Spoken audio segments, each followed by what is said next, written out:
y le hice como una promesa a mi hija, que si ella sobrevivía yo me iba a encargar de que mucha gente empezara a disfrutar mucho más la maternidad y la paternidad. Venían como estos adultos a decir como, ¿qué es esta mona tan espectacular? ¿Qué son esos ojos? Mi mamá, que no nos lo decía a nosotros, sino a ella misma, que decía, si yo no quemo, no como. No etiquetemos el valor de nuestros hijos a una sola cosa. Y me tengo que desprender un poquito como de ese que yo las estoy haciendo a mi imagen y semejanza. Eso es completamente falso. Yo ya tengo una chiqui que es preadolescente, me dijo un día, no me quiero poner chores porque tengo las piernas muy peludas, y ahí es donde uno dice, bueno, entonces ¿qué hago? Nos llegan niñas, adolescentes con un temor a comerse un dorito porque eso me va a matar. No podemos restringirlos de una visión que el mundo real comparte. Yo digo que la crianza es en un 80%, lo que nunca decimos. Tradicionalmente la autoestima nunca ha sido compartirles a nuestros hijos que nosotros también tenemos inseguridades.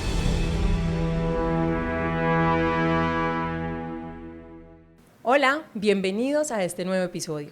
Este episodio va a ser dirigido especialmente para papás, para mamás, cuidadores y personas que se atrevan a seguirse cuestionando, a seguir creciendo y a seguir educándose. Porque ninguno de nosotros está educado por completo. El reto de ser papás y acompañar a nuestros hijos a que se sientan bien con su cuerpo, con la comida, es otro gran reto que atravesamos, porque creo que todos, como papás, queremos tener hijos seguros, que confíen en sí mismos, que se sientan bien con lo que son, que se sientan cómodos en su apariencia, que se sientan suficientes. Pero hay veces ese camino es muy retador porque vivimos en una cultura que sigue valorando, idolatrando y como inyectando, por así decirlo, un ideal de belleza, una estética, unas prácticas que hacen que, como a nosotros nos tocó, pues nos desconectemos mucho de nosotros mismos y que por ende también nuestros hijos tengan sus batallas con el cuerpo y con la comida. Para eso entonces hoy quisimos traer una invitada muy especial. Esta invitada es una persona que es experta en crianza consciente, crianza respetuosa y acompaña a papás alrededor del mundo a apoyar esa crianza, este camino que es tan difícil para la mayoría de nosotros, hacerlo con más conciencia, con más amor, y ella nos va a explicar y a contar un poco sobre pues qué hace y cómo hace este acompañamiento, y por eso queremos darle la bienvenida a Ana María Franco, a Mamá con Amor. Ana, súper bienvenida a este espacio, gracias por aceptar esta invitación, es para nosotras un honor tenerte, y qué rico que las personas que hoy nos escuchen pues tengan también una visión y una perspectiva de alguien que ya pues ha transitado pues mucho el camino de entender, comprender, de sumergirse en lo que es criar, educar, acompañar a nuestros hijos. Y hoy pues traemos este tema de cómo acompañar a nuestros hijos para que ojalá sufran un poco menos de lo que a nosotros nos tocó, pero sabemos que aunque por más de que hagamos lo mejor, nada es garantía, pero que claro que educarnos y tener esta información puede hacer una gran diferencia. Entonces, Ana, primero que todo, cuéntanos, para quienes de pronto no te conozcan o pues saber más de ti, cuéntanos un poco de ti, qué haces, a qué te dedicas. Bienvenida. Bueno, gracias por esta invitación, estoy muy feliz de estar aquí, las admiro mucho, se los estaba diciendo ahorita. Gracias por lo que hacen. Bueno, gracias. Mi nombre es Ana María Franco, pero a mí en la calle me dicen mamá con amor, todo el mundo. Hace 10 años tuve mi primera hija. Para ese entonces yo era una abogada que solo pensaba como en el prestigio académico y laboral. Para mí la vida era como un checklist que había que chulear de una forma como muy juiciosa. Y yo pues he sido una niña del deber ser, entonces iba con toda una carrera, un buen trabajo, un matrimonio, ya iba por mi primera bebé, pero mi primera bebé nace mucho antes de tiempo. Yo estaba en un viaje y ella simplemente nació, yo rompí fuente y esto fue en la semana 29.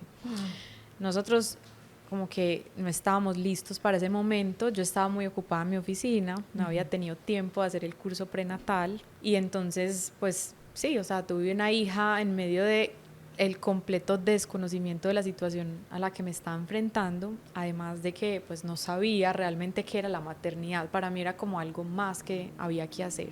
Eso partió sin duda pues mi vida en dos y batallamos muchos días entre la vida y la muerte con la chiquita. no sabíamos tampoco como cuál era el alcance que iba a tener esa situación para ella, y como mi salvavidas fue empezar a nutrirme de conocimiento de qué era lo que estaba pasando. Del hospital eran súper amorosos, me prestaban documentos, eso todo eran unos mamotretos clínicos, la cosa más horrible del mundo, pero yo tengo papás médicos que me ayudaban como a desmenuzar esa información y a bajarla a un vocabulario como más de mamá, más de una persona común, y yo me enamoré de esa información. O sea, yo no entendía por qué solo un papá que vive algo tan difícil tenía acceso a esa información, del apego seguro, del contacto piel con piel, de la lactancia, de sus beneficios. Yo me encontré con un mundo que empezó como a vibrar en propósito dentro de mí, y le hice como una promesa a mi hija, que si ella sobrevivía, yo me iba a encargar de que mucha gente empezara a disfrutar mucho más la maternidad y la paternidad, y no de estar tan agobiados como yo veía todo el mundo en ese momento, que es muy difícil, que no sé qué. Pues yo me acuerdo de muchas tardes yo rogándole a esa incubadora que me diera la oportunidad de ser mamá, pues porque yo tuve un parto y me la quitaron. Y pasaron 22 días en donde yo no tuve esa maternidad soñada. Entonces, bueno, cumplí mi promesa. Un año después de que mi chiqui salió de la incubadora, me metí a la universidad, estudié un diplomado de trastornos del comportamiento, luego me certifiqué en disciplina positiva, estudié psicología holística, neurodesarrollo, con Daniel Siegel. Bueno, he hecho miles de cosas que como que cada día me muestran el camino, no desde lo que necesitas en teoría, sino desde lo que yo he necesitado como mamá para poder disfrutarme el camino de la maternidad. Y ha sido muy lindo durante todos estos años acompañar a muchas familias, como a alivianar un poco ese equipaje, a no pretender que tienen que ser padres perfectos o que tienen que tenerlo todo bajo control, y pues tener el conocimiento no me exime a mí de vivirlo todo como mamá, de angustiarme, de sentir que las cosas están en caos, de no saber qué hacer, incluso porque aunque tengamos herramientas hay momentos donde se cierran las vías. Pero sí que ha sido lindo entender pues que cuando maternamos o paternamos el camino es de aprendices, que no lo hemos hecho antes, y que así como nuestro chiqui está aprendiendo a caminar en algún sentido, pues nosotros estamos aprendiendo en otro, y hay que recalcular y recalcular. Eso es lo que hago hoy. Ay, me encanta, qué rico. También te admiramos mucho por lo que haces y nos ayudas a nosotras que somos mamás a recorrer este camino también, de acompañarlos de una manera diferente, una manera más respetuosa, una manera más consciente, que obviamente trae sus retos. Pero creo que personas como tú nos ayudan no solo a no sentirnos tan solas, sino a tener conocimiento y otras herramientas para ese acompañamiento. Entonces, muchas gracias. Gracias. Y aterrizar como la maternidad y la paternidad, la crianza, como algo que no se tiene que hacer perfecto, sino que estamos todos juntos en esto. Claro que con la información y el acompañamiento nos podemos ayudar, pero que sí, que todos estamos como en el mismo barco. Ana, bueno, entrando un poco en materia con lo que nosotras queremos hacer, con compartir nuestro conocimiento, pero también las experiencias aquí en El Cuerpo que Somos, hoy quiero poner como un poquito en contexto a las personas que nos oigan, porque nosotras en El Cuerpo que Somos, cuando acompañamos, sobre todo a mujeres, en nuestros procesos, ya sea de consulta individual o en las mentorías y en nuestros cursos, nosotros empezamos por algo que para nosotros es como el inicio. Y es, sea cuando nos sentamos pues con la paciente, nosotros hacemos este acompañamiento, y es, ¿cómo fue tu relación con el cuerpo, con la comida? Y para adentrarnos en esa pregunta, ¿cierto?, que le hacemos a las personas, pues de alguna manera nos tenemos que ir al pasado, ¿cierto?, a nuestra historia. Yo creo que de ahí nace pues realmente quiénes somos hoy. Todos tenemos una historia, un contexto en el que nacimos, una educación, pues también una historia muy personal que de alguna manera va construyendo y ha construido quiénes somos hoy. La infancia inevitablemente nos marca a todos, ¿cierto? Y entonces cuando nosotros vamos a esta pregunta es muy interesante como revisar qué sale de ahí, porque en nuestra historia nosotros podemos encontrar cómo hemos venido construyendo esta relación con el cuerpo y con la comida, así como construimos otras creencias, otras relaciones con otras dimensiones, por así decirlo, de la vida. Entonces, Ana, cuéntanos cómo fue para ti o qué influyó en tu historia para construir pues la relación que tengas con el cuerpo y la comida, que no sé ¿Cuál es? Cuéntanos un poquito para conocerla, para saber de esa historia personal tuya con tu cuerpo. Bueno, yo nací en una familia, somos 3 niñas, mujeres, y mi papá y mi mamá que siguen casados hasta hoy. Nací en una familia como muy atípica para Medellín porque mi mamá ha sido muy poco mujer, como lo que entendemos por mujer. Mi mamá despreciaba la moda, no leía revistas de moda ni de decoración. Mi mamá es médica, además es súper apasionada por lo que hace, un poco workaholic. Es una persona muy intelectual y muy introspectiva, entonces para mi mamá lo que tenía valor en la vida era el cerebro, leer, las artes, siempre como que nos fomentó demasiado esa parte. Y pues nosotras somos 3 niñas, como que crecimos bajo esa figura materna, incluso pues como que mi tendencia ha sido más como a sanar el femenino, porque mi mamá era como súper... Sí, es una mamá muy atípica en esta cultura. Total. Pero digamos que hubo algo que a mí me marcó en mi vida y que es una historia que hoy es muy bonita. Yo soy la mayor de las 3 hermanas. Luego sigue otra hermana mía que es completamente blanca, o sea, es peli blanca, ojiazul, es alta, y yo he sido toda la vida morenita, la boca que yo tengo hoy, con ella nací, o sea, mi cuerpo creció proporcional, pero la boca era la misma. Entonces, pasaba muchas veces como que estábamos en lugares públicos y mi hermana llamaba muchísimo la atención. Entonces, venían como estos adultos a decir como... ¿qué es esta mona tan espectacular? ¿Qué son esos ojos, esa piel? Pero resulta que yo era la hermanita mayor, o sea, la que me daba cuenta que estaba al lado. Y pues te digo que la persona más generosa me decía, ¿y tú qué areticas tan lindas? O sea, como algo así. Sí. Entonces mi mamá, que además detestaba que a una mujer la admiraran por su físico. ¿Así? Mi mamá ¿verdad? jamás hacía comentarios ni el cuerpo de los demás, o sea, eso no solo en mi casa no existió, sino que era algo malo. Se esforzaba mucho como por fortalecerme en ese momento, entonces me decía cosas como, es que tú eres la inteligente y la inteligencia nadie puede notarla de primera vista. Wow. Entonces yo crecí como con esa diferenciación con mi hermana de que yo era la inteligente y mi hermana era la linda, o sea, eso tuvo unas implicaciones bastante profundas, claro. Pero inicialmente como que para mí lo que yo entendí era que la imagen personal y el cuerpo no eran nada en mi vida, porque no eran mío, importantes para ti no ni un valor. Lo mío era lo intelectual, entonces yo me esforcé por ser la mejor en el colegio, por sacar las mejores notas, por estar en todos los grupos, por liderar cosas de forma académica. Incluso me acuerdo que cuando pues como que las niñas empezaban a maquillar o algo así, yo era cero. O sea, yo me venía a mirar en un espejo, creo que casada. Para mí eso no constituía absolutamente nada. Si me ven niña hoy es porque he hecho un buen proceso. Pero entonces, como mi valor se construyó ahí, pues a mí el tema del cuerpo y la comida no fue como un tema chiquita, ni un foco de atención. No, nosotros somos muy deportistas como familia, o sea, siempre montamos en bicicleta los 5 juntos y ese era el único momento de conexión como familia. Si tú conoces a cada uno de los miembros de mi familia, dices como que esta gente que tiene en común, el deporte, no más. Entonces ese era el momento de disfrute de familia. Mi papá nos fomentaba mucho la bici, entonces nos decía, bueno, diseñen pues un uniforme de ustedes para que montemos todos.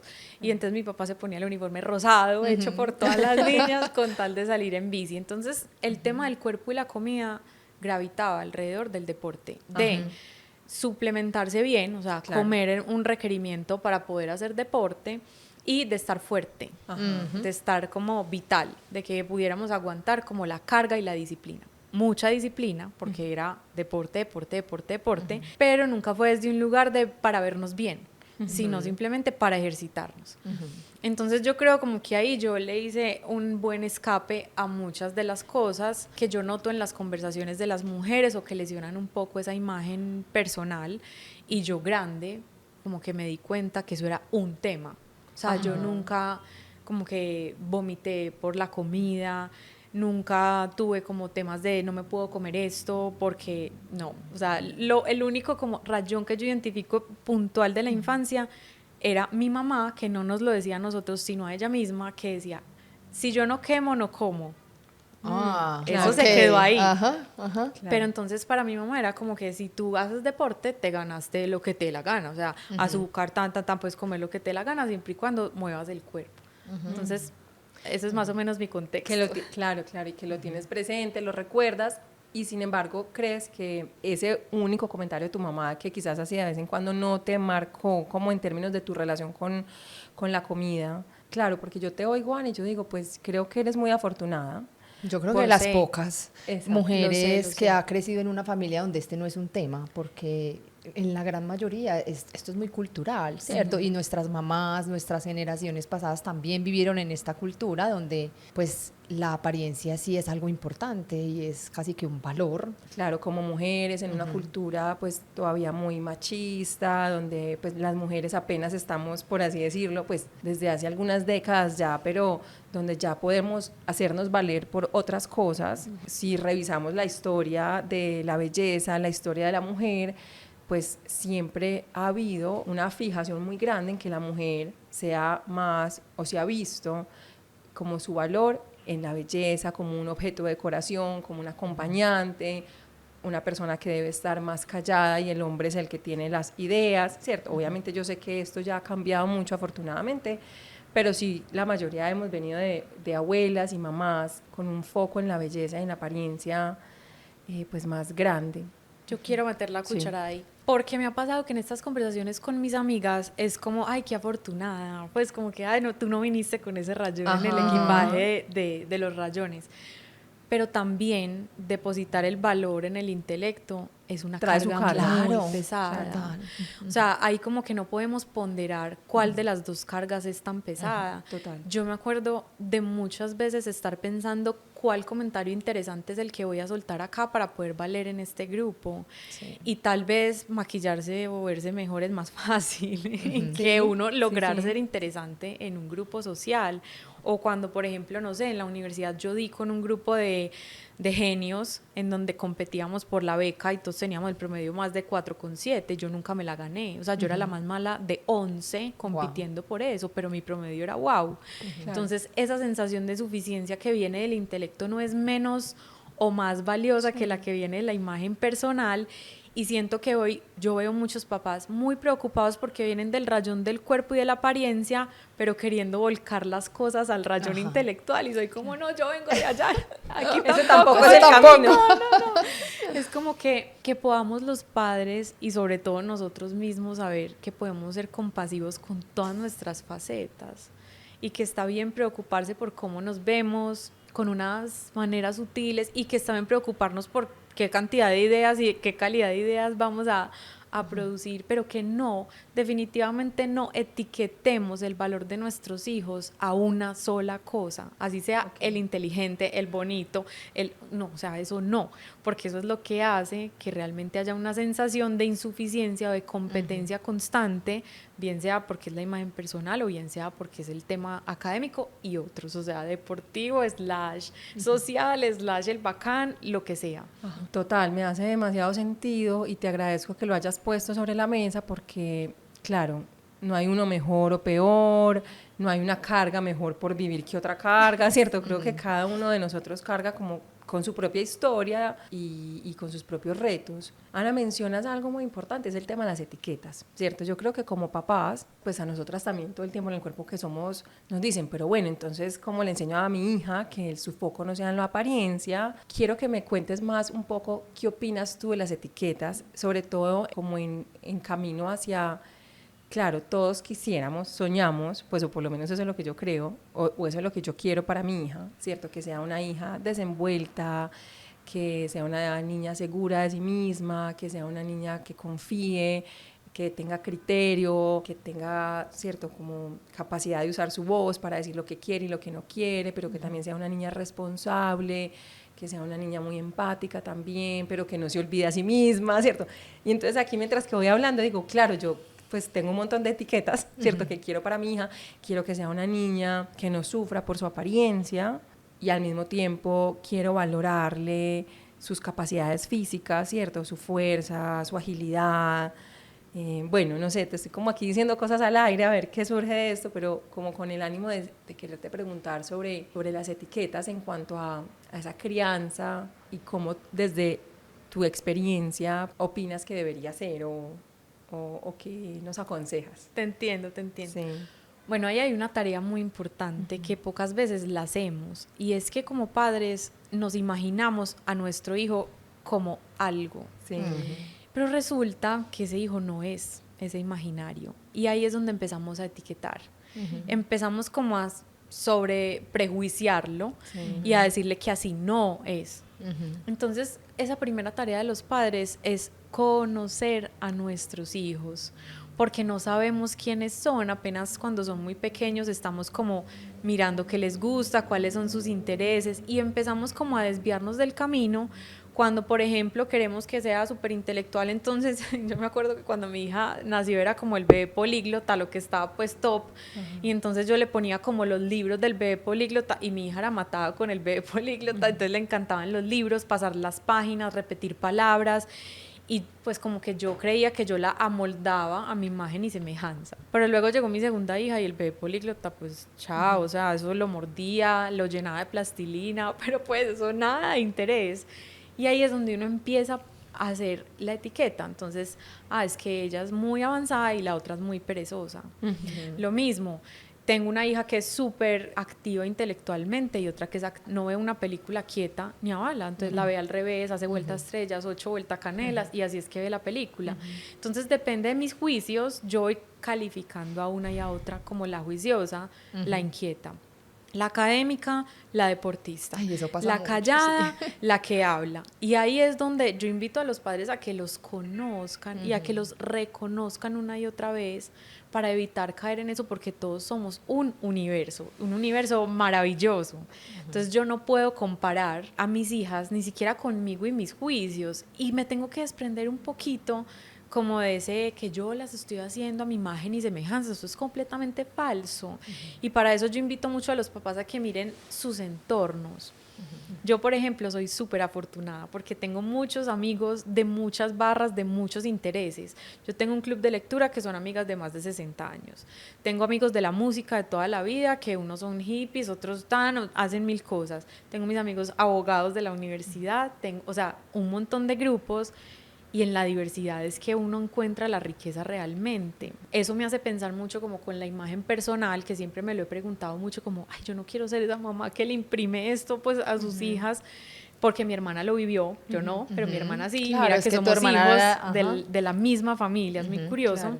Pero dentro de mi grupo social, yo tengo amigos obesos, yo tengo amigas que sufren con la comida y que han tenido trastornos alimentarios, y yo no he dejado de querer a ninguno por cómo se ve. Entonces, como pensar demasiado en eso. Incluso mis parejas, por ejemplo, yo he elegido mis parejas seguras de sí mismas, independientemente de cómo se vean. Yo quiero ver en la otra persona una seguridad en ella misma, quiero ver en la otra persona sanidad, o sea, que sea una persona sana, que no sea una persona enferma, pero de resto, o sea, si nos ponemos a ver en nuestros entornos y a quienes amamos, pues lo de menos es como la báscula, pues, o la talla del blue jean, o sea, ni sabemos. Entonces, sí les digo mucho a los papás que cuiden como esa soberbia de pensar que el hijo se tendría que ver de determinadas maneras o tendría que ser de determinadas formas, y que vean con curiosidad qué es lo que el niño les va pidiendo. Entonces, por ejemplo, yo ya tengo una chiqui que es preadolescente, me dijo un día, no me quiero poner chores porque tengo las piernas muy peludas, y ahí es donde uno dice, bueno, entonces, ¿qué hago? Entonces le digo, ven, depílate, o le digo, no, sal con tus piernas peludas, que no importa lo que digan los demás, y empieza el dilema en uno. Y siempre como la mejor forma de resolver esto es haciéndole preguntas. Es ir a ellos. Cero tus juicios, cero. O sea, yo me cuido un montón de eso. Es como, oíste, Beni, y en este calor te estás a poner unos chicles porque te da pena, sí. Y si quitáramos esos pelos, ¿qué pasa? Ay, no, qué miedo porque de pronto me duele. ¿Y si no doliera? ¿Y qué es lo que te estresa salir con las piernas peludas? O sea, no en un solo sentido, como a querer que lleguen a la conclusión, sino en varios. Ay, no, es que de pronto se ríen de mí porque ya se rieron de fulanita, que es pierna y peluda y pelinegra. Ah, bueno, listo. ¿Y entonces qué te parece la solución? Ah, no, yo quiero aguantar calor hoy, me voy a ir de chicles porque, listo, perfecto, aguantemos calor. Y en la próxima ocasión volvemos y hacemos las mismas preguntas porque no todo es ya, también somos muy inmediatistas. Ya, yo necesito decidir cómo va a ser. No. Sí, como resolver ya, qué voy a hacer con mi hija. Ajá, Exacto. okay. Entonces, en otra próxima conversación, no, el calor de hoy, si está bravísimo, ¿qué hacemos? Ah, bueno, hay esta cremita, esta cuchilla, ¿qué es lo que quieres hacer? Esto es normal, todas las mujeres se lo hacen, 5 minutos, esto no hay que ponerle drama. Mira que muchas veces en el tema del cuerpo y de la apariencia física, como yo no lo viví, lo veo más, ponemos tanta energía, tanta energía, y como que ponemos esto, todo es un mundo, si me puedo comer el azúcar, si no me lo puedo comer, y yo digo, pero ¿por qué tanta energía puesta en un lugar tan fácil? Entonces invito mucho como a aligerarnos un poquito en el tema. Si no es tan importante como le quieres hacer creer a tu hijo, entonces no le desgastes tanta energía porque no es tan importante y punto. Pero dices algo ahí como muy profundo, Ana, porque también como yéndome a mi historia con mi mamá, ¿cierto? Y el momento en el que yo tengo hijos, también decir, pucha, yo no quiero, pues yo ya llevaba un proceso también como de vivir mi cuerpo y la comida de una manera distinta, pero nos pasa mucho que las que vivimos en este rache, ¿cierto? Sí, le invertimos no solo mucha energía, sino que ya hay como muchos prejuicios y creencias muy arraigadas. Entonces, muchas veces esto que tú dices de poner en pausa nuestros juicios y esta invitación que nos hace, me encanta. Yo creo que hay algo muy poderoso ahí y es como papás, ¿cierto? También preguntémonos cómo está esa relación con el cuerpo y la comida, cómo nos relacionamos nosotros, ¿cierto? Con nuestro propio cuerpo, porque quizás tus niñas verán a una mamá que esto es cero un tema, pero cuando luchamos con el cuerpo y la comida, pues los niños absorben, ¿cierto?, lo que ven en ese aspecto. Entonces, a veces no sé si poner en pausa esos prejuicios viene también de, venga, primero cuestionémonos cómo me relaciono yo con mi cuerpo, qué es lo que está viendo también mi hijo o mi hija de esto, y cómo empiezo a poner no solamente esas etiquetas o todos esos comportamientos en pausa o lo que queremos de ellos, sino venga, trabajemos esto también para que esto sea como genuino de nuestra parte, esto que hoy te sale tan natural y genuino con tus hijos. Hay una cosa muy linda, Lili, porque muchos papás se van a sentir muy culpables en este momento de la conversación, como de, no, entonces yo tengo esto, se los voy a transmitir. A mí me gusta pensar mucho que una mamá cactus nunca se pararía frente a su hijito a decir, no, es que este sí está lleno de espinas, no, qué cosa tan horrible, tan verde. No, o sea, si tu hijo, tu hija es hijo tuyo, heredará el verde y heredará también tus espinas. Y eso es muy bonito entenderlo, porque hay que ser compasivos con nosotros. Ningún niño se merece ser hijo de un papá perfecto. Imagínense el estrés. Total. O sea, entonces yo sí siento, pero mi mamá nunca se ofuscó. Yo sí vivo la vida difícil, pero nunca vi a mi papá tener un momento triste. ¿No? Eso tiene que ser muy duro. Eso creo que es de las cosas más difíciles de sanar. Entonces es muy lindo cuando decimos, ay, yo he tenido este tema. ¿Y sabes qué? Todo lo que yo te diga de este tema, hijo, quiero que sepas que viene desde un dolor que yo tengo, y ponerlo sobre la mesa, sin estrés y sin absolutamente ninguna pretensión de perfección. Que si estamos criando en pareja, le pidamos apoyo al otro, pues como para eso. O sea, digamos, para mí es más el tema del deporte, el estar haciendo de todo el tiempo, tin, tin, tin. Entonces, bueno, Daniel es súper relajado, entonces le dice a las niñas como que, hey, hoy hagamos pereza, pues, y comamos Doritos con limón. Claro, yo ahí no puedo decir, uy, sí, qué rico, pásame la coca, Doritos, los amo. O sea, no soy yo, pero qué rico podernos apoyar en esa mitad del cactus que aporta tanto el verde como las espinas en esos temas en los que sabríamos que podíamos ser un poquito más invasivos. Y precisamente por eso vienen los niños de dos mundos tan distintos, porque no compartimos casi nunca, pues, el mismo peso. O de simplemente hacer un poquito a un lado el tema si sabemos que es algo que es recurrente en nosotros. O sea, yo sé que como mamá, teniendo el rayón académico, y volvemos al ejemplo para que sea una analogía bien interesante, yo no soy la encargada de decirle a mi hija que estudie más. No soy. Porque para mí, desde mis dolores, tiene más valor que no estudie y que no le vaya bien, porque es que yo sé la presión que implica ser la mejor de la clase y decirle, tú pudiste dar más, tú siempre puedes más. Entonces ahí es donde yo digo, bueno, me conozco, me abrazo con compasión, entiendo mi dolor, y reconozco también que no podría ser tan objetiva como quisiera. Entonces, en ese especial tema tengo que tener más cuidadito en no soltar mis prejuicios, porque además nuestros patrones se replican por activa o por pasiva. Entonces, si no estamos conscientes, lo más seguro es que hagamos lo mismo. Claro. Entonces, yo debería decirle a mi hija, tú tienes que ser la mejor, lo que importa es el cerebro, las neuronas, que tú seas súper brillante, pero como yo ya soy consciente, me tiendo a ir a replicar el patrón por pasiva, es decir, no, eso no es importante, tú puedes decir lo que quieras, tú eres auténtico, eres maravilloso, eres bueno tal y como eres, no necesitas probar tu valor, y no, tampoco, hay que pendular entre el dolor y pues y la herida bonita, la parte de la herida bonita, y hacernos un poquito al lado cuando sabemos que es un tema sensible. Sí, me estás haciendo pensar mucho, como pensarme como mamá, Ana, porque yo tengo una hija de 5 años, ya va a ser casi 6, entonces desde que nació Alicia, yo dije, yo voy a ser la que pone como la experticia, por así decirlo, de los temas de cuerpo y comida en esta casa. Entonces en mi casa soy muy firme con que no se hable del cuerpo de otros, que no se hable de si estoy gordo o flaco, que por ejemplo fue todo un tema con mi esposo, el tema del mecato, de dónde se ponía en qué parte de la alacena, porque casi siempre en muchas casas es como por allá arriba, inalcanzable.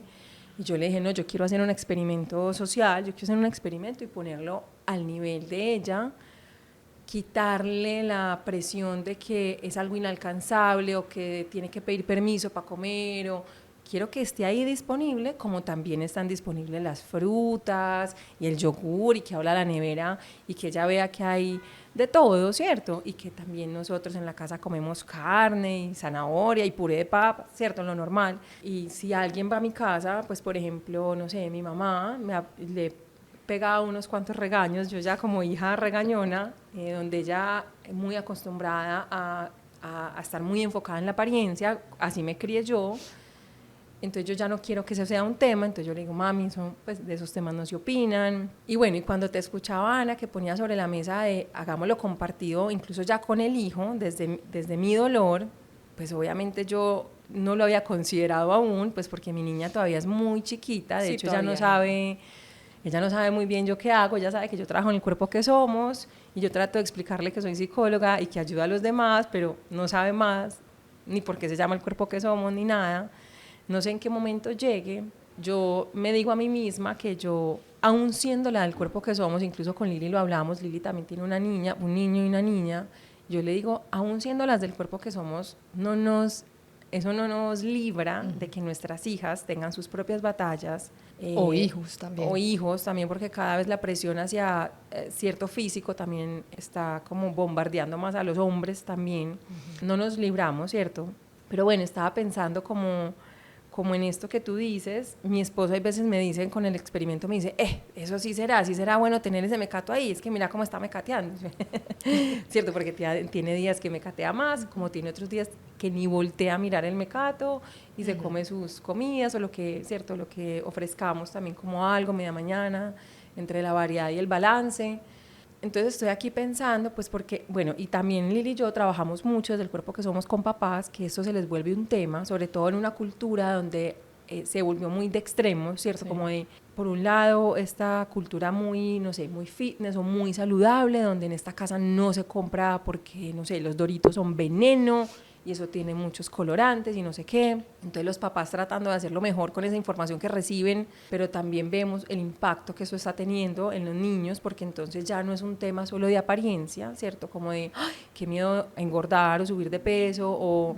Sino que ya es un tema de, como en nombre de la salud. Sí, y entonces nos llegan niñas, adolescentes con un temor a comerse un Dorito porque eso me va a matar, o porque si me engordo, pues me va a pasar que me voy a morir de una diabetes o de, ¿cierto? Porque también se sataniza mucho como, ¿cierto? La comida, pero también el engordarse y bueno, entonces estoy aquí como pensando aquí contigo como en voz alta, Ana, como de las presiones que tenemos los papás, como de buscar ese punto medio, de cómo hacerlo mejor en tu experiencia con temas de crianza y conociendo un poco el cuerpo que somos. ¿Qué se te ocurre a ti? ¿Qué sería útil desde la crianza consciente y respetuosa, ¿cierto? Como para que, como decía ahorita Lili, como papás, pues primero nos revisemos, pero también que puede ser útil en esa crianza para por lo menos bajarle un poquito el volumen a esa presión por el comer perfecto, por el ser perfectas o por ser musculosos en el caso de los hombres? ¿Cómo le podemos bajar unas rayitas de intensidad? Y sé que es una pregunta pues compleja porque nosotros la seguimos tratando de descifrar, pero para eso estamos juntas pues en esto. Yo creo que hay que prenderle el volumen a los diálogos que tenemos con nosotros mismos y lo que le decimos a los niños. Yo veo que desde las edades más tempranas la comida empieza a ser un tema de premio-castigo. Eso es algo súper determinante. Sí. O sea, cuando decimos, si te comes todo, te doy el postrecito. Cuando decimos, si no saludas a la abuela, no te doy un bombombón. Cuando empezamos como a castigar, o sea, a restringir, a prohibir o incluso a fomentar el consumo de ciertas cosas como concesiones de otras que no tienen nada que ver, ahí es un momento súper crucial para preguntarnos, ven, ¿por qué o para qué haces las cosas? Yo le digo mucho a los papás, rescaten el para qué. Entonces, ¿tú almuerzas para comerte un postre? No, tú almuerzas para pasarte el pasamanos, para que te crezca el pelo y las uñas como Rapunzel, para que tu cuerpo crezca, o sea, el para qué no tiene nada que ver con un postre. Si el postrecito llega, qué rico que lo disfrutes. Por eso hoy como adultos somos pensando si podemos hacer o no podemos hacer la compensación, porque, o sea, no, qué cansancio. Entonces les digo mucho como que piensen en el para qué están fomentando, restringiendo, prohibiendo la cantidad de cosas. Yo quiero confesar aquí pues que mi casa es abierta, o sea, no hay nada más rico para nosotros que mecatear, sentarnos a mecatear en familia es el plan. Y compramos papitas de esas del peaje y le echamos choquis y el azúcar en mi casa es full plomo, o sea, en mi casa no hay una prohibición al azúcar, sí hay observaciones, como que hay pilas gordas, o sea, ya llevas 2 tin, sabemos que el azúcar no es lo mejor, yo creo que podemos parar o qué. Ah, bueno, listo. Pues o cosas estratégicas como que llegan del colegio y primero se comen la frutica y después hágale pues el mercado.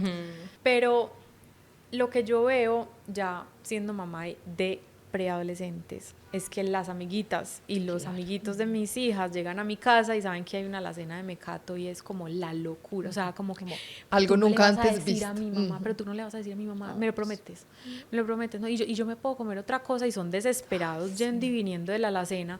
Entonces yo siento que sí, hay días como que uno sí los ve mecatear mucho y uno dice, oh my God, eso está muy heavy hoy.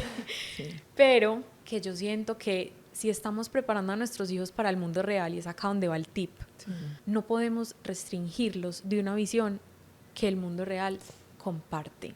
Entonces te lo pongo en palabras de crianza respetuosa. Yo le hablo a mi hijo en este tono, nunca me sobresalto porque yo no quiero que él, pues como que entonces la abuela que grita mucho, entonces yo lo alejo, entonces la profe que en el jardín le dijo que tenía que hacer unas cosas a cierto tiempo, entonces lo saco, lo empiezo como a meter en una pecera que no es el mundo real, y ese pececito en algún momento, plum, va a saltar de esa pecera y ¿qué se va a encontrar para lidiar con el grosero, con el que se le mete a la fila? O sea, no tiene las habilidades.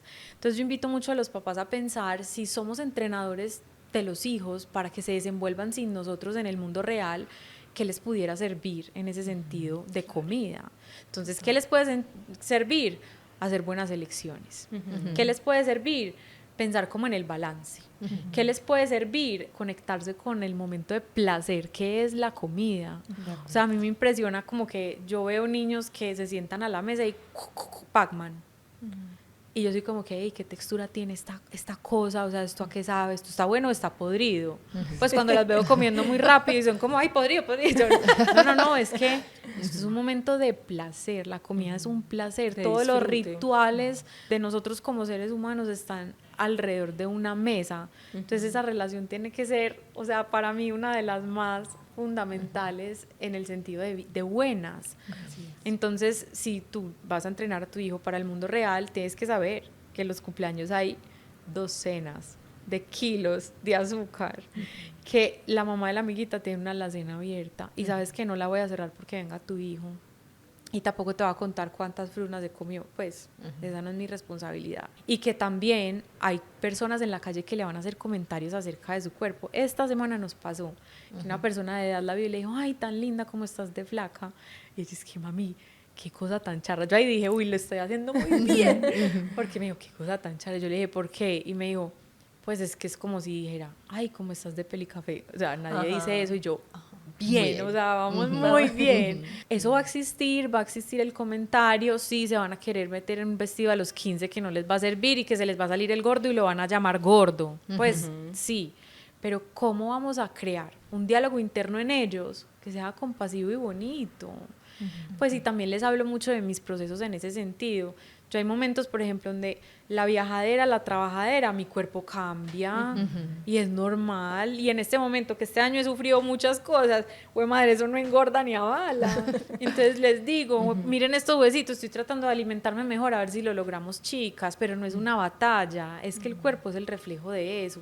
Los embarazos hacen la barriga así. No sé, en una época nos obsesionamos con cocinar tortas de zanahoria. A mí lo que primero se me crece es la nalga. Yo vean como estoy en alguna aquí, güey madre, cantidad de tortas de zanahoria nos hemos comido.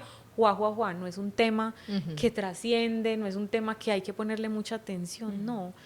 Y también lo que yo digo es la diversidad, o sea, fijarnos en nuestros entornos. No es que vamos a escoger un amigo pues porque no tengo un amigo palillito dentro de mi grupo social, ni un amigo obeso, no.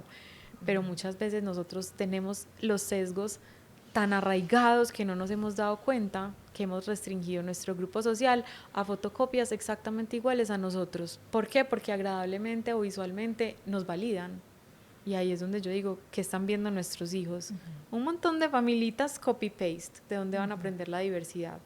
Y de dónde vamos a soportar el discurso de respeta a todos, todas las opiniones son válidas, sí, pero a ver mamá y papá, ¿dónde están sus amigos diferentes? ¿Dónde están los que se ven diferentes a ustedes o piensan diferentes? Entonces es como una te voy a interrumpir porque con renovación. eso que dices también es como decirle a nuestros hijos, los cuerpos diversos existen, hay cuerpos de todos los tamaños, todos están bien, pero si yo voy y me miro al espejo y digo, gas, o sea, es que yo tengo que bajar de peso, es que yo debería adelgazar, o me siento horrible, o estoy súper fea, ¿cierto? Es como también ellos aprenden desde el ejemplo. Entonces, creo que eso que decías ahorita de estas preguntas que se hacen los papás también son muy importantes en este tema de cuerpo y comida, ¿cierto? De yo que le estoy mostrando, porque una cosa es lo que yo le digo a mi hija, no te preocupes por tu cuerpo, tú estás súper bien, pero yo voy y me peso todos los días y digo, gas, estoy horrible, pues ella va a decir, no, pues sí, yo estoy, pero si yo veo a mi mamá haciendo eso, yo también debería preocuparme. Entonces esa gran pregunta también de como el despertar de conciencia, porque ahorita decías, somos muy automáticos con cómo nos educaron y replicamos, pero si no hay conciencia, esto seguirá.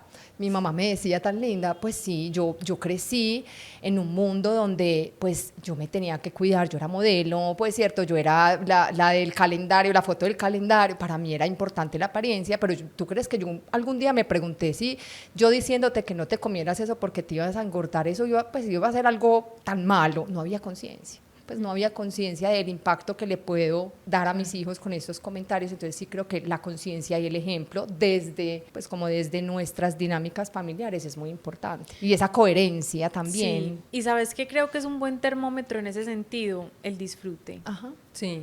Porque estamos con ellos en una piscina. Total. Observar qué es lo que nos decimos. Total. No, yo no me meto a la piscina porque es que se me enchuta el pelo, porque se me corre el maquillaje, pues, o porque, no sé, se me va a ver un gordo en el vestido. O sea, todo eso. Yo digo que la crianza es en un 80% lo que nunca decimos, pero que se siente. Mamá, métete a la piscina. No, mi corazón, con el pareíto acá, amarradito.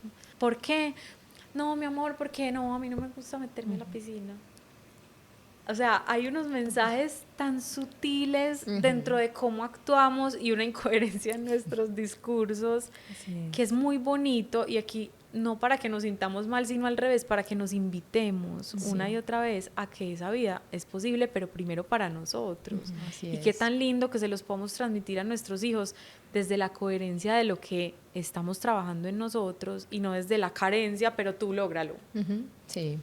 O sea, Hazlo tú. Eso es crianza consciente. Okay, wow. Es como aventurarnos a vivir el proceso en nosotros y saber que somos aprendices, que no está todo resuelto, que un día se nos irá este péndulo para allá y otro día para allá, pero que estamos en un proceso donde le podemos decir a nuestros hijos, ¿sabes qué, chiqui? Hoy me sentí cómoda, me gustó meterme a la piscina.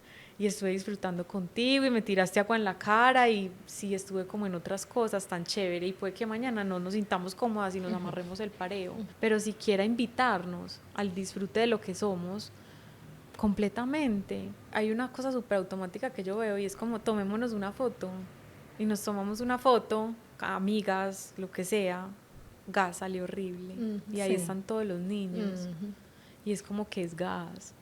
Ay, sí. O sea, ¿qué es gas? Es muy teso, son tantas automatizaciones que como conversar un poquito más con nosotros de ver por qué no estoy disfrutando, por qué no.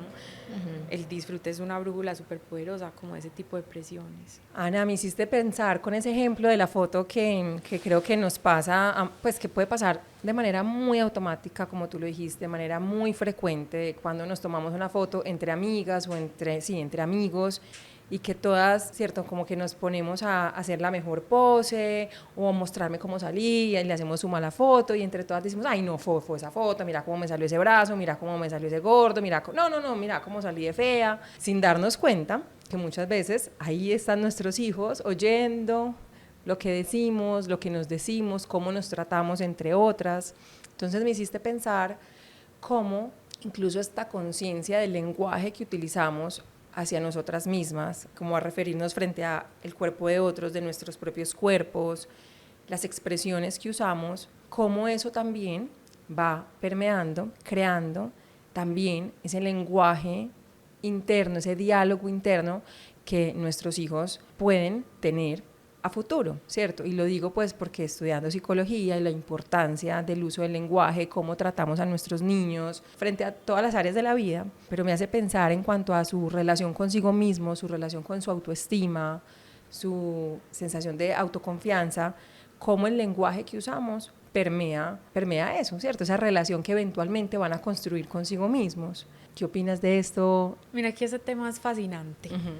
Porque tradicionalmente la autoestima nunca ha sido auto. O sea, la autoestima se define como, entonces tú vas en el colegio y te dan la clase de ética y valores, o ni siquiera sé en qué clase pues le dan a uno la autoestima, entonces te decían, ¿en qué eres bueno?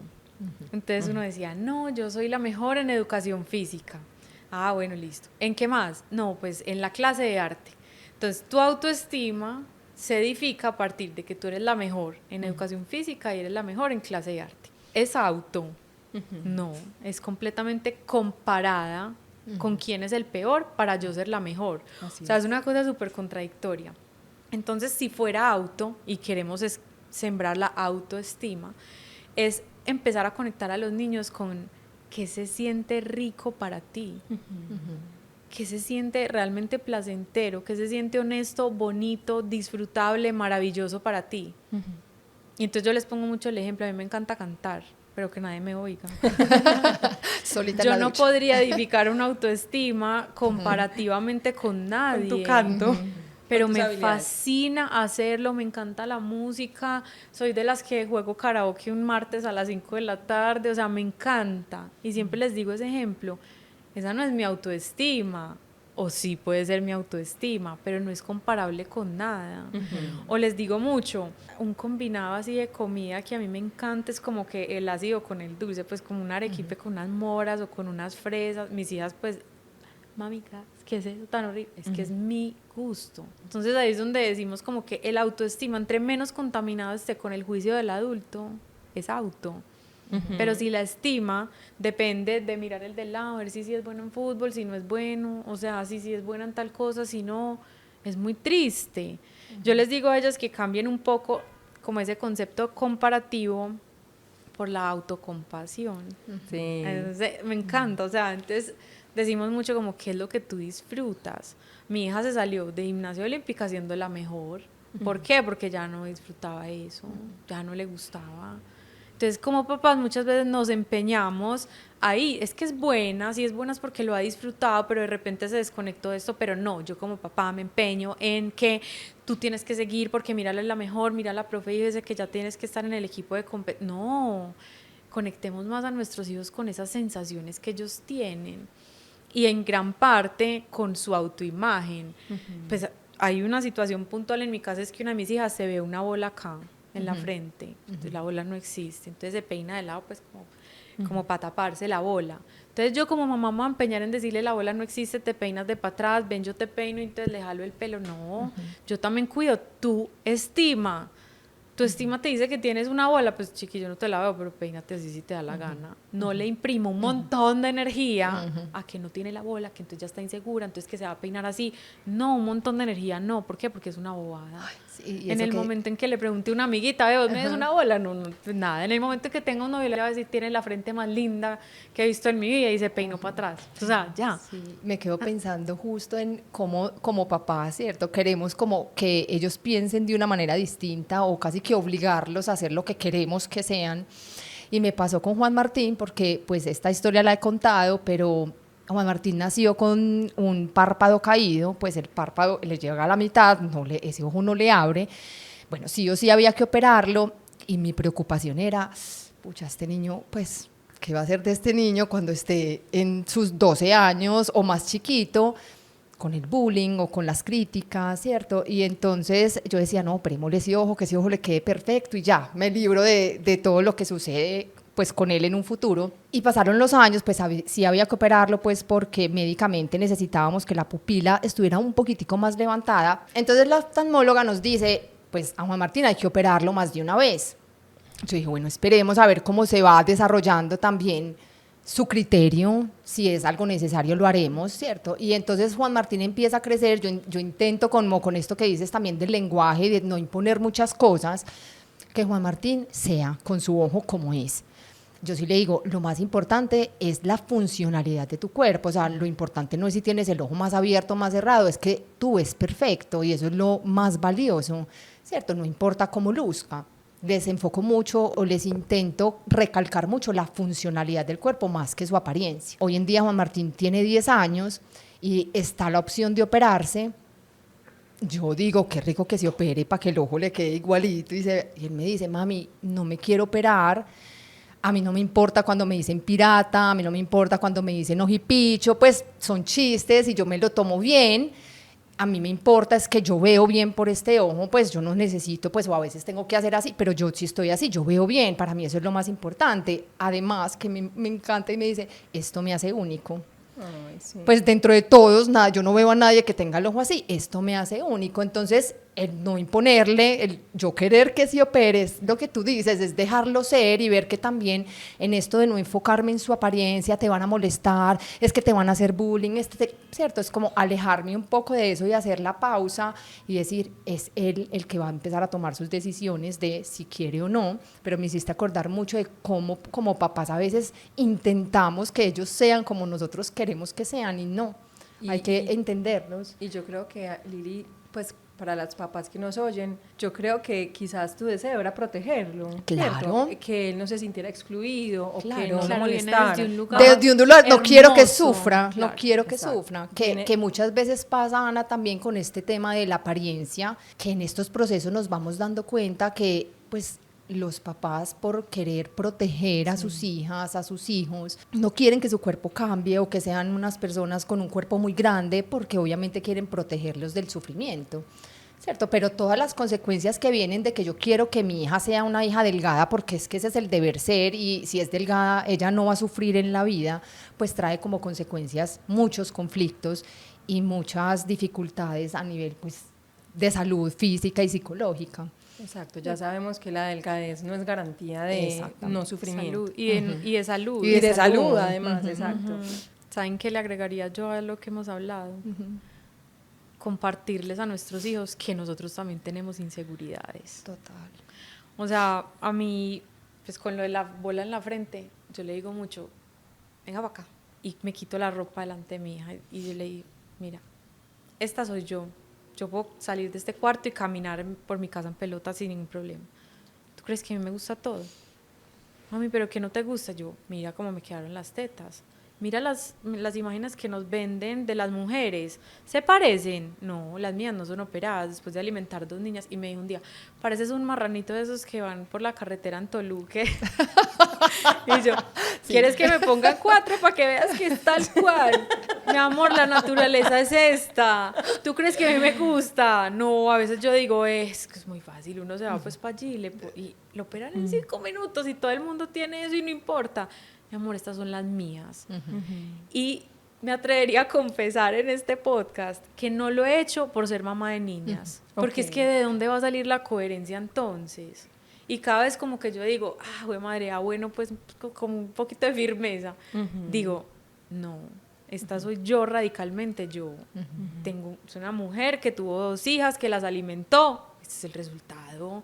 Es que nos volvemos también tan inmediatistas, pues como que todo es todo perfecto, entonces todo tiene una solución.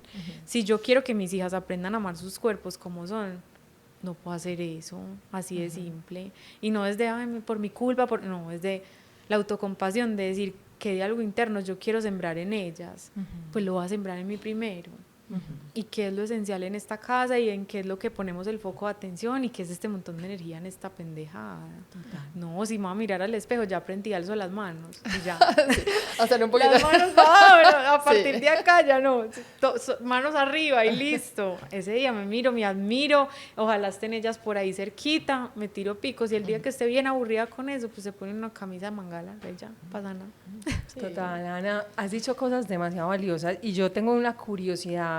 Tú ya que estás como adentrándote con tus hijas, pues ya como en la adolescencia próximamente, ¿cuáles crees que son como los retos a los que nos enfrentamos los papás? ¿O tú cómo ves, por ejemplo, no sé, como tendencias como el skincare o las Sephora Kids o hasta los videos de TikTok en donde, no sé, donde las niñas exponen mucho su cuerpo a bailes, no sé, como, ¿qué opinas frente a lo que va, pues porque lo que está, ¿cierto? Como es lo que ocurre en ese mundo, ¿qué opinas tú y cómo ves este manejo de redes sociales, inteligencia artificial, en la alteración de imágenes digitales? ¿Tú cómo ves eso en cuanto a esta relación que nuestras niñas y nuestros hijos pues van a construir con sus propios cuerpos? ¿Y crees que eso va a tener un impacto, tiene un impacto? ¿Cómo lo veis? Ay, muy desesperanzador, la verdad. Yo trato de crear en ellas un criterio fuerte y les explico cómo funcionan las redes sociales trabajando en eso. Y les explico cómo somos tan manipulables y hemos hecho experimentos de tipo del algoritmo. O sea, como que empiezan a ver cosas y los vemos juntas y yo les digo, bueno, vamos a empezar a ver estos videos hasta el final, a ver qué nos empieza a mostrar. Y como que les enseño, o sea, como que entiendan cómo funciona eso, que somos completamente manipulables, que la mayoría de las cosas que vemos no son reales. Les pongo mucho como retos, pues como de cuestionen cuál es el criterio que están queriendo. Críticas frente a eso que ven. Y vemos juntas, esa es mi condición. O sea, vemos TikTok, que yo me negaba, pero dije, lo vamos a ver juntas. Este es nuestro espacio de conexión. Entonces, la otra no, es que la otra es una grilla porque no es sino ver maquillaje, y la otra no, es que la otra es una sonza porque no me importa, para que vean que realmente esto le muestra a uno como lo que uno espera ver. Y paramos el video y, bueno, ¿qué opinas? ¿Qué pasó acá? No sé qué. Y ellas ya empiezan a ver como que su grupo de amiguitas es demasiado influenciable, entonces por ahí se cortó una el pelo pues de la nada, que porque fulanita youtuber se cortó el pelo y llegó al otro día. Entonces yo le decía, oye, no juicios, preguntas de curiosidad. Oye, ¿tú qué piensas de eso? Y si mañana la fulanita sale y dice que se cortó fue una peluca porque tiene todo el pelo de ella por debajo, ¿qué pasa? ¿Y tú cómo te sentirías si esto es tendencia y mañana no? Y les cuento, o sea, todo eso como que sale de la difusión de imágenes, les muestro en las aplicaciones mismas, porque muchas de las de edición que uno las usa para subtítulos y eso, puedes cambiar el cuerpo, puedes curar la cara, puedes todo. Entonces les muestro cómo se hace y les digo, y esto es lo que ustedes se creen, o sea, mira cómo lo... Incluso ya se tunean, pues se quitan las pecas, y yo digo, es un juego chévere, pero siempre y cuando tú sepas que esto no es la vida real. Y me muestro desmaquillada frente a ellas. Miren, no saben, eso lo tocamos en estos días, muy poquitas mamás lo hacen. Wow, okay. Que no salen en la casa. Se maquillan en la casa y todo el tiempo están maquilladas, wow. Sí, porque duermen a los niños y ahí es donde se desmaquillan. Okay. Y fue algo como que salió en un taller súper curioso, porque cuando levantan los niños ya van para el trabajo y cuando los acuestan. Entonces muchas veces los fines de semana y me dicen las chicas como, mami, tú te ves tan linda sin maquillaje. O sea, mi pelea es porque a mí ya me gusta maquillarme, porque yo quiero ser niña todo lo niña que no fui toda mi vida. Y entonces yo les digo, mira, y las pecas y las ojeras y eso, y tengo una ceja pola y la otra no, pero mira, el maquillaje lo puede todo. Pero entonces como mostrarles la realidad de las cosas, no simplemente decir, no, gas, eso es horrible esa generación. No, pues venga, sentémonos y yo les muestro cómo funciona. Y quiero volver a algo que tú dijiste muy importante, y es porque este tema es muy complejo, ¿cierto? Porque qué es bueno, qué es malo, el maquillaje, el skincare es bueno, es malo, estar en redes, alterar la imagen es bueno, malo, hacerse una cirugía plástica es bueno o es malo, ¿cierto? Como es muy complejo, Ana, ¿cierto? Pero quiero como resaltar algo que dijiste, y es como que es algo que nosotras en el Cuerpo que Somos tratamos de hacer mucho, y es esta cultura de la industria de la belleza, de las dietas, nos ha desconectado mucho de nosotras mismas. Y entonces tú decías, volver al disfrute, volver a qué se siente bien para mí, ¿cierto? ¿Qué necesito yo para sentirme bien? Pero claro, requiere de un proceso de conexión, de realmente hacerme esas preguntas y responderme de manera honesta, y no tratar de responderlas inmediatamente en esta cultura de la inmediatez, de resultados rápidos, ¿cierto? Porque yo hoy digo, no sé, hablando como el tema de tus boobies, ¿cierto?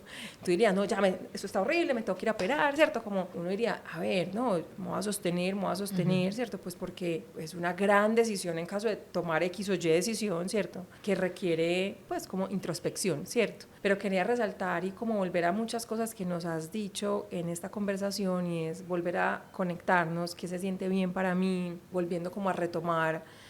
También mencionas lo importante de entender la diversidad, que nosotras la promovemos también mucho, entender que vivimos en un mundo diverso, que no podemos estar, pues, en cuanto, por ejemplo, a esa metáfora de la pecerita que usabas ahorita, es importante ampliar esa visión de belleza, esa visión de diversidad, y que hay belleza en muchos cuerpos. Algo que nosotras también, desde el Cuerpo que Somos, y que tú lo mencionas, y es cultivar un diálogo interno autocompasivo, amable, respetuoso con nosotras mismas. Como esa coherencia, el cómo nos hablamos, el hacer esas pausas y no etiquetar, como, sino dejarlos, ¿cierto? Como me encantó esto que dijiste, y es conocerlos, porque muchas veces nos quedamos en quiero que sea así, y me empeño a que sea así, y nos perdemos de algo maravilloso que es conocer su personalidad, su criterio, sus opiniones, que es también Total, muy lindo, por ejemplo, ¿cierto? yo con Alicia, en este momento, a ella le fascina estar despelucada.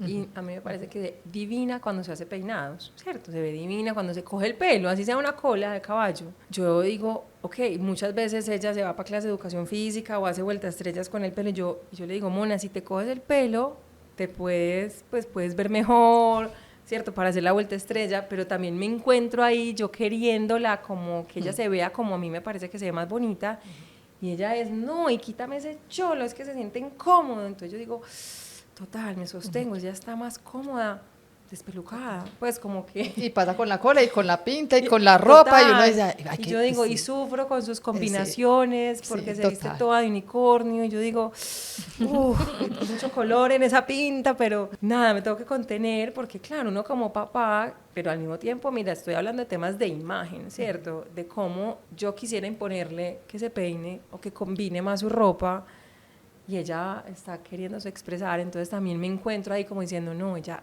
así es, pues como creo que hay un reto ahí como papás de sostenernos un momentico, decir, porque yo creo que a los papás se nos sale el controlador, somos los de la razón, los de la verdad, es que así es el camino de la vida, es que, ¿cierto? Y también dejarnos como sorprender por como lo que nuestros hijos nos traigan, ¿no? Como maravillarnos. Ahí te voy a hacer un spoiler, que es bien miedoso. A ver. Porque cuando los niños son chiquitos, entonces uno ve esas combinaciones, entonces uno tiene el nivel de conciencia de decir, no, pues esa es ella, botas rojas, buzo amarillo, short verde y corona de unicornio, esa es mi hija, no importa. Uno cultiva como esa sensación en ellos, y ellos ya sienten que son dueños de sí mismos. O sea, eso yo lo he visto en mis hijas y a mí me parece súper poderoso. O sea, como que yo a mis 11, 9 años nunca decía como que esta soy yo, Ajá. Y tú respétame mamá o respétame papá, porque esta soy yo y esto me gusta. El spoiler que les voy a hacer a los papás, que hay un tipcito súper chévere, porque empiezan, entonces ya con ese dominio de su cuerpo, yo me quiero hacer un tatuaje, yo me quiero hacer un piercing, yo como mi hija, yo me quiero pintar mi pelo todo degradado de arcoíris, que empiece en morado y termine. Entonces ahí es como, ¿cuál es la raya? Total, ¿Cuál es la exacto. raya? Porque es que decirte que no te lo pintes así porque es feo son mis filtros. Decirte que la pintura es química no sé qué, entonces te rayo por ese lado. O sea, somos como en un montón de dilemas. Muy complejo. Frente a ese tipo de cosas hay un tipcito que aplicaron mis papás, basiquito y espectacular. Me decían, lo que te vas a hacer tiene un impacto mayor a 1 año. Eran médicos, entonces me decían, si es un piercing para que vuelva a cerrar, si es un tatuaje pues para toda la vida, si es una depilación de las cejas, te vuelven a crecer más o menos en 1 año, si es el pelo en recuperarlo completamente, más o menos 2. Entonces vamos a hacer un calendario y por 1 año seguido vamos a chequear que las ganas estén y el diseño sea el mismo. O sea, a mí nunca me dijeron, no te hagas un tatuaje, no, ni no te hagas un piercing. Es más, yo tuve un piercing en la nariz, pero entonces me decían, por 1 año, que es 1 año alrededor del tiempo que te va a durar eso que te quieres hacer, nada.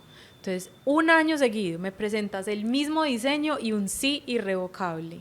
Entonces, era un día, no, entonces de pronto no, ¿por qué? No, porque entonces volvemos a contar desde hoy. Y me decían, te llevamos nosotros, porque además somos los garantes de tu salud y no te vamos a permitir que te vayas para un hueco. Te lo pagamos nosotros, porque queremos estar ahí, en tus gustos como papás.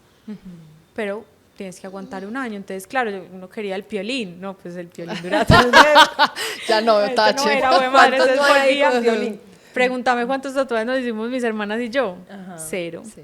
Yo sí tuve el piercing en la nariz que mi mamá me llevó y todo y que revisó pues que sí fueran condiciones de salubridad. A las 3 meses eso no me sanaba, eso es gas. Y ya dije yo, ay no, 1 año entero para esta bobada, Para esta pues lucha. sí, total. Pero eso es un buen tip Muy cuando buen tip. ellos quieren enseñarles como a posponer esa necesidad de ya quiero ya, que es a lo que nos enfrentamos los papás de generación digital, donde pedimos un domicilio y llegan 10 minutos, queremos todo y está un clic, hacemos todo y todo ya, con el cuerpo, no, hay que esperar. Así es. Me encanta ese tip para Juan Martín, que ya quiere hacerse una areta. Ya, ese lo voy a aplicar. Calendario en mano. Calendario en mano, 1 año. Ay, no, sí, Ana, esta conversación está demasiado buena. Nos encantaría seguir y eternamente porque creo que podríamos, pues este tema tiene mucha tela que cortar. Creo que no, ni siquiera para cortar, nos daría mucho más de qué hablar. Es muy amplio, de hecho, nosotras cuando hacemos charlas para papás o acompañamientos, siempre es como, este es todo un gran tema, el tema de la apariencia, el tema de la relación con el cuerpo, el tema del físico, el tema de los comentarios, el tema de la alimentación, en fin. Ya, ahora sí, para cerrar, Ana, nos encantaría tenerte mucho más tiempo, pero bueno, de pronto hacemos una versión, un episodio número 2 contigo que continúe. Cuéntanos, Ana, si hubiera algo así que tú digas en ese momento que se te venga a la mente, que no quieres que se te quede en la punta de la lengua, para decirle a esos papás que hay veces quizás han luchado de pronto con su propia relación con el cuerpo y con la comida y quieren prevenir esa lucha con sus hijos, o quieren ayudar, o se quieren educar, o quieren crecer frente a este tema, no sé, ¿qué les quisieras compartir, decir? Que se motiven a entender su tema antes de querer algo diferente para sus hijos. O sea, que se abracen en esa imperfección, en esa sombra, en esa angustia, en ese miedo, y que son justo lo que sus hijos necesitan. O sea, que así como ese hijo que es súper deportista y no se toma un trago porque tuvo un papá alcohólico, es perfecto. Que no duden ni un segundo que incluso con ese dolor o con esa herida latente son los mejores papás para sus hijos. Muchas veces el dolor de maternar y de paternar nace de que no deberíamos ser quienes somos. Y no, qué tristeza uno perderse la posibilidad de disfrutar sus hijos desde esa sensación de plenitud de uno mismo. Entonces que abracen ese dolor, esa batalla con su cuerpo, con la comida, que la abracen, que se hagan bien amiguitos de ella. Ay, sí, me está hablando esta canzona otra vez, aquí te abrazo, compañera. Igual, vamos a hacerlo bien por nuestros hijos, adopto la voz que yo quiero que mi hijo adopte para sí mismo. me comporto como yo quisiera que mi hijo se comportara consigo mismo, e intento poner en práctica, si suene un poquito fake desde el principio, o sea, como de falso fariseo, intento adoptar eso que yo quisiera que mi hijo con la naturalidad del caso lo hace. Eso me parecería lindo. Muchas Sí. gracias, Ana. Ana, gracias por estar aquí, por el tiempo. La verdad que creo que dejamos herramientas y un conocimiento de tu parte para todos estos papás que nos acompañan, y ojalá podamos estar en otro episodio para que ahondemos en estos temas. Gracias a por estar ustedes aquí. por la invitación. Niñas, nos Ay. podemos quedar 3 días hablando. No, Esto estuvo pues, espectacular. Ay, Ana, Gracias. gracias. Muchas gracias. No, a ti, de verdad.